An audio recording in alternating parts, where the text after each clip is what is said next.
বুঝতেন, গরু কি আমার কথা বুঝে? গরু আপনার বলছে যে গরু আমাদের কথা বুঝে না? ডাক্তার হিসেবে আমার দায়িত্ব হলো গরুরে ব্যথামুক্ত ট্রিটমেন্ট দেওয়া। এমন তো হইতে পারে গরু আমাদের কথা বুঝে, বুঝলে সে একটা সান্ত্বনা পেল না। ঠিক ঠিক, আপনার কথা যুক্তি আছে। ভাই ইনজেকশনটা তাড়াতাড়ি দেন, মেলা কষ্ট করে আটকে রাখছে। ভাই মানে আমি তোর কোন তরিকার ভাই? আমি একজন ডাক্তার।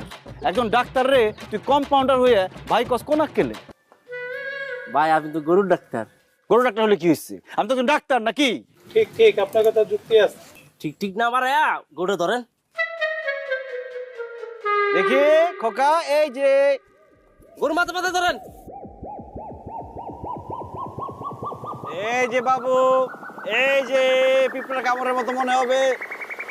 ও মাগো! ওই ধর ধর ধর ধর ধর। দৌড় দৌড় দৌড় দৌড়! ভাই ধরতেছি ধরতেছি। আরে গরুরে না আমারে ধর, আমার